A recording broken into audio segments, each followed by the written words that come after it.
சிங்காசனத்திலே வீற்றிருக்கிற சர்வ வல்லமையுள்ள தேவனுக்கு மகிமை உண்டாவதாக. கிறிஸ்துவுக்குள் பிரியமான உங்கள் ஒவ்வொருவருக்கும் என் அன்பின் வாழ்த்துதலை தெரிவித்துக் கொள்கிறேன்.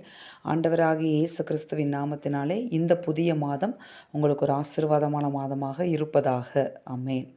இந்த புதிய மாதத்தில் கர்த்தர் நமக்கு கொடுக்கிற ஒரு வாக்குத்தத்தம் ஏசாயா 49ஆம் அதிகாரம் 16வது வசனம். இதோ என் உள்ளங்கைகளில் உன்னை வரைந்திருக்கிறேன், உன் மதில்கள் எப்போதும் என் முன் இருக்கிறது.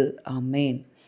கர்த்தர் உங்களை பார்த்து சொல்லுகிறார், அவருடைய உள்ளங்கைகளில் யாரை வரைஞ்சிருக்கிறாராம்? உங்களை வரைந்து வைத்திருக்கிறார். ஆமென். உங்கள் மதில்கள் அவர் முன்னாடி காலையில் மட்டும் இருக்குது, மத்தியானம் மட்டும் இருக்குது, நைட்டு மட்டும் இருக்குது அப்படின்னு சொல்லப்படலை.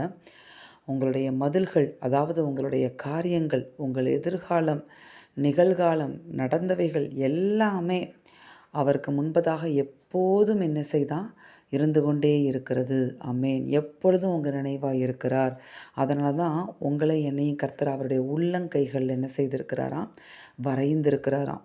எப்போதும் ஒரு நொடி கூட, ஒரு க்ஷணப்பொழுது கூட அவர் நம்மளை என்ன செய்யாமல் இல்லை, நினைக்காம இல்லை. அதனால தான் ஆண்டவர் இந்த வார்த்தையை கொடுத்துருக்கிறார், உன் மதில்கள் எப்போதும் என் கண்முன் இருக்கிறது. ஆமென். அவ்வளவு அன்பு வைத்து கர்த்தர் இந்த மாதத்தில் உங்களுக்கு அந்த வாக்குத்தத்தத்தை கொடுத்திருக்கிறார். அதனால் உங்கள் எதிர்காலம் அவருடைய உள்ளங்கைகளில் வரையப்பட்டிருக்கிறது. உங்களுடைய பாஸ்ட் அவருக்கு தெரியும். இப்போ என்ன உங்கள் வாழ்க்கையை நடந்துக்கிட்டு இருக்குன்னு தெரியும். கர்த்தருடைய திட்டம் உங்கள் மேலே இருக்கிறது. உங்களுடைய எதிர்காலம் கர்த்தருடைய கரங்களுக்குள்ளே இருக்கிறது. அதனால் அந்த எதிர்காலத்தில் கர்த்தர் உங்களை ஏற்ற காலத்தில் என்ன செய்ய போகிறார் அப்படின்னு பார்த்தீங்கன்னா, உயர்த்த போகிறார். இன்னொரு வார்த்தை சொல்லப்பட்டிருக்கிறது, ஏற்ற காலத்தில் அவர் உங்களை உயர்த்தும்படிக்கு அவருடைய பலத்த கைக்குள் அடங்கியிருங்கள் அப்படின்னு சொல்லி ஒரு வார்த்தை புதிய ஏற்பாட்டில் காணப்படுகிறது. ஆமென். அப்போ அந்த வார்த்தையின்படி இப்போ நீங்கள் உங்களை எங்கே வரைஞ்சிருக்கேன்னு சொல்கிறாரு? உள்ளங்கைகளில் வரைந்திருக்கிறேன் என்று சொல்லுகிறார். ஆமென். இப்போ நம்ம எந்த ஒரு பொருளையாவது பத்திரமா நம்ம பிடிச்சுக்கிறணும் அப்படின்னு பார்த்தீங்கன்னா, கைக்குள்ளே வச்சு என்ன செய்வோம்? அந்த கையை என்ன செய்வோம்? மூடிக்கொள்வோம். அப்படி தானே? அந்த பொருள் மிஸ் ஆகிடக்கூடாது. விலையுயர்ந்த ஒரு பொருள் மிஸ் ஆகிடக்கூடாதுன்னா அந்த கைக்குள்ளே வச்சு அந்த கையை என்ன செஞ்சுருவோம்? இறுக மூடிக்கொள்ளுவோம். ஏன்னா அந்த பொருள் விலையேற பெற்றது. ஏன்னா அந்த பொருளை நம்ம மிஸ் பண்ணிடக்கூடாது அப்படின்னு சொல்லி. அதனால் கர்த்தர் இன்னைக்கு உங்களை பார்த்து சொல்லுகிறார், உங்களை அவர் உள்ளங்கைகளில் வரைந்து வைத்திருக்கிறார். நீங்கள் எப்பொழுதும் அவர் கண் முன்னாடி தான் இருந்து கொண்டே இருக்கிறீங்க.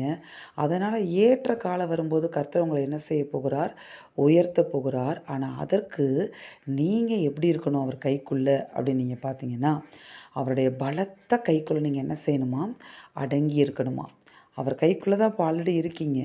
ஆனால் கையை விட்டு ஓடுகிற பிள்ளைகளும் இருக்க தான் செய்கிறாங்க. கையை விட்டு ஆடு என்ன செய்கிறது? மேய்ப்பனை விட்டு ஓடத்தான் செய்கிறது. அப்படி ஓடுகிற கைக்குள்ளாக இல்லாமல் இருக்கிற ஒரு ஆடாக நீங்கள் இருக்கக்கூடாது. அடுத்ததாக அவர் கையை விட்டுட்டு ஓடுற ஒரு பிள்ளையாக நீங்கள் என்ன செய்திடக்கூடாது? இருந்துடக்கூடாது. அவர் கைக்குள்ளே நீங்களும் இருந்தீங்கன்னா, அவருடைய பலத்த கைக்குள்ளே நீங்களும் அடங்கி இருந்தீங்கன்னா, கர்த்தர் ஏற்ற காலத்தில் உங்களை உயர்த்துவார். உங்கள் எதிர்காலம் அவருடைய கரங்களுக்குள் இருக்கிறது. தேவ திட்டம் உங்கள் மேலே இருக்கிறது. அப்படிப்பட்ட தேவ திட்டம் ஏற்ற காலத்தில் உங்கள் வாழ்க்கையில் நிறைவேற வேண்டுமானால் நீங்கள் அவர் கைக்குள்ளே அடங்கியிருப்பது ரொம்ப அவசியம். ஆமென். தாவீதை குறித்து தேவ திட்டம் இருந்தது. தாவீதின் மேலே தேவ திட்டம் இருந்தது, அபிஷேகம் இருந்தது. ஆனால் அது நிறைவேறுவதற்கு தாவீது கர்த்தருடைய கைகளுக்குள்ள அந்த குறிப்பிட்ட காலகட்டம் வரைக்கும் அடங்கி இருக்க வேண்டியது இருந்தது. அதை தாவீது அவருடைய பாட்டில் இருந்து அவர் ஏற்ற காலத்தில் வரும் வரைக்கும் கர்த்தருடைய பலத்த கைக்குள் அவர் அடங்கி இருந்தார். ஏற்ற நாள் வந்தது. எல்லாருக்கும் முன்பதாகவும் தேவன் என்ன செய்தார்? அவருக்கு வாக்குத்தத்தம் பண்ணின சிங்காசனத்தை தந்தருளினார். அதே போல கர்த்தர் உங்களுக்கு வாக்கு பண்ணினதை தேவ திட்டம் உங்கள் வாழ்க்கையில் நிறைவேற வேண்டுமானால் நீங்கள் என்ன செய்யணும்? அவருடைய பலத்த கைக்குள்ளாக அடங்கி இருக்க வேண்டும். ஆமென். ஏனென்றால் அவர் உங்களை உள்ளங்கைகளில் வரைந்து எப்பொழுதும் உங்களை என்ன செய்து கொண்டிருக்கிறார்?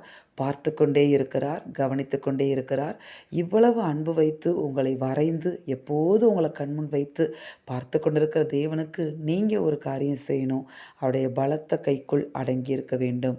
ஏற்ற காலத்தில் அவர் உங்களை உயர்த்தும்படிக்கு அவருடைய கைக்குள்ளவே நீங்கள் இருக்கணும்னு ஆண்டவர் ஆசைப்படுகிறார். உங்களை அப்படியாய் பத்திரமாய் பாதுகாத்து ஏற்ற காலத்தில் எல்லாருக்கும் முன்பதாகவும் உங்களை உயர்த்துவார். ஆமென். நாம் செபிப்போமா? எங்கள் அன்பின் பரலோக பிதாவே, நீர் கொடுத்த அந்த வாக்குக்காக நாங்கள் நன்றியோடு துதிக்கிறோம், ஸ்தோதரிக்கிறோம் அப்பா. இந்த புதிய மார்ச் மாதத்தில் நீர் கொடுத்த அந்த வாக்குக்காக நாங்கள் நன்றியோடு துதிக்கிறோம், ஸ்தோதரிக்கிறோம். உம்முடைய உள்ளங்கைகள் எங்களை வரைந்திருக்கிறீரே, உமக்கு நாங்கள் நன்றி செலுத்துகிறோம். எப்போதும் எங்களை கவனித்து கொண்டு எங்கள் மீது கரிசனையாக இருக்கிற தேவனுக்கு நாங்கள் நன்றி செலுத்துகிறோம். இதோ ஏற்ற காலத்தில் நீர் எங்களை உயர்த்தும்படிக்கு உம்முடைய பலத்த கரங்களுக்குள்ள அடங்கியிருக்க நாங்கள் எங்களை இந்த நாளில் ஒப்பு கொடுக்கிறோம். இந்த நாளில் இருந்து ஒப்பு கொடுக்கிறோம். தேவரீர் எங்களை பொறுப்படுத்த ஆளுகை செய்து ஆசீர்வதித்து வழிநடத்தி ஏற்ற காலத்தில் ஆண்டவரே நீர் எங்களை உயர்த்தி உமது நாமத்துக்கு மகிமையை கொண்டு வரும்படியாய் நாங்கள் செபிக்கிறோம். இயேசு கிறிஸ்துவின் நாமத்தில் செபித்து ஒப்பு கொடுத்து ஜெயம் எடுக்கிறோம் பிதாவே. ஆமென். கர்த்தர் தாமே இந்த வார்த்தையின்படி இந்த மாதத்தை உங்களை ஆசீர்வதிப்பாராக. ஆமென்.